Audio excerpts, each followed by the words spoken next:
Casey's Audio Vault. Nikki Sixx from Motley Crue. January 13th, 2010. How's it going, dude? Everything is well. How about you? Pretty good. Just doing the same thing you're doing, working. Where are you at today? I was doing my radio show today, and then I just got home. Did this just launch, or when does Sixx Sense hit the airwaves?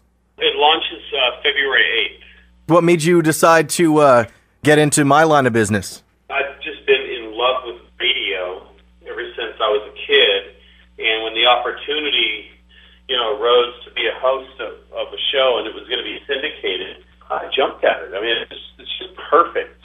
I love it. And it's cool because I know so many people and get to, what the interviews are like, talking to my friends. It's pretty easy. Is it going to be a lot of new artists, or are you going to take us back to your old record collection? It's chart driven, so it is what it is.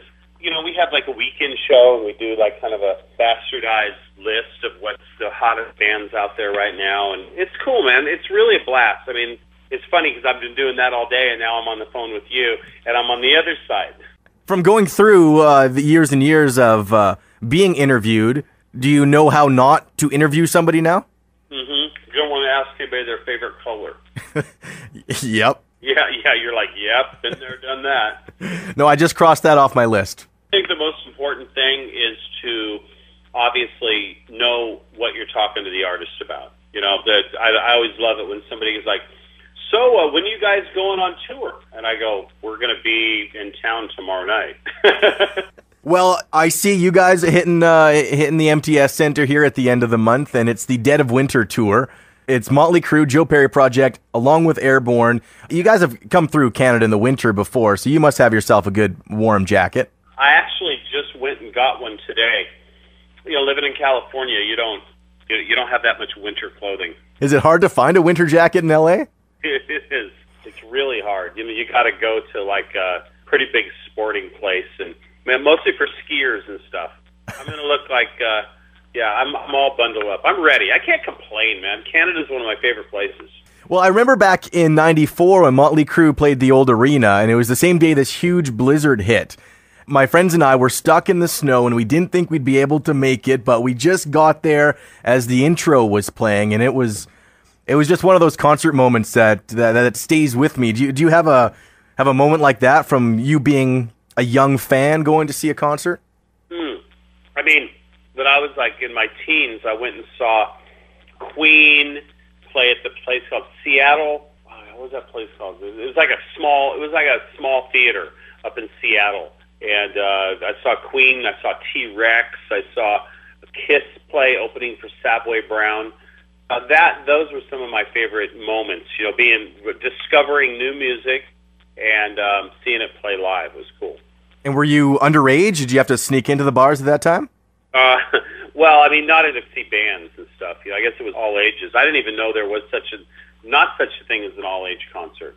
How young did you start writing lyrics? Were you just a young teenager and started working on your scraps of paper? I've always written short stories or lyrics or poetry. I mean, as far back as, 8, 9 years old. I wasn't writing Shout at the Devil, obviously, but I've always been into melody and just words. I love it. Did you unearth some of that really early stuff when you were putting together the Heroin Diaries?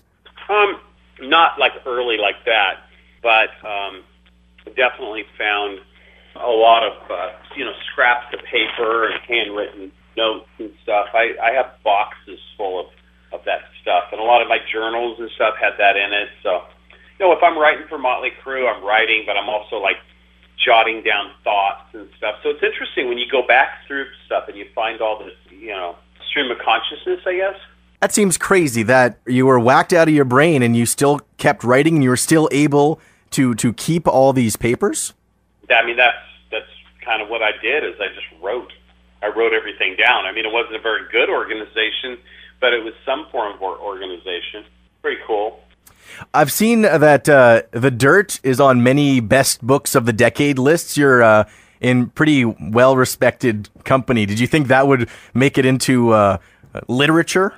I don't think when you're doing something like that, you ever really look at it, like, this is going to be one of the greatest books of all time. We just said, let's just be 100% honest and just tell our story. And it was funny because it was later, like, somebody gave me a Rolling Stone, and they go, there's a thing on Ozfest, and everybody on Ozfest is reading the dirt.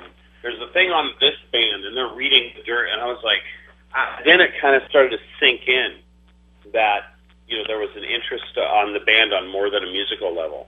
Is that movie adaptation back on? We're working on it, man. That's a whole other animal. Yeah, I remember I asked Vince about it a couple years back, and he's like, don't even ask me. That has been up, that has been down. Yep, that's the thing. You know, we're working on it. We hope, we really hope it'll probably come out when we do the next record. That would be the dream. I just was on Twitter today. Did you hear about your fake self on Twitter? I heard about that. Someone told me about that. They go, so there's a fake you on Twitter, and I go, what? I went and checked it out. I've just not got into that whole thing. You know, I do MySpace. You know, I try to keep up with it. I don't even keep up with my own website. I can't. The Motley website, I try to keep up with. MySpace is about as close as I get to being really updating it and keeping it personal. Well, Nikki, thank you so much. I don't want to take up all of your time. We're looking forward to seeing you at the end of the month. We'll see you then, man. We're excited. Joe Perry and Motley and Airborne. Yes. All right. Talk to you later, man. Nice, man. All the interviews you want on iTunes and at Power97.com. Casey's Audio Vault. Casey Norman is Power 97's music director and can be heard every weekday from 2 till 6 in Winnipeg, Manitoba, Canada. Power 97 is Winnipeg's best rock.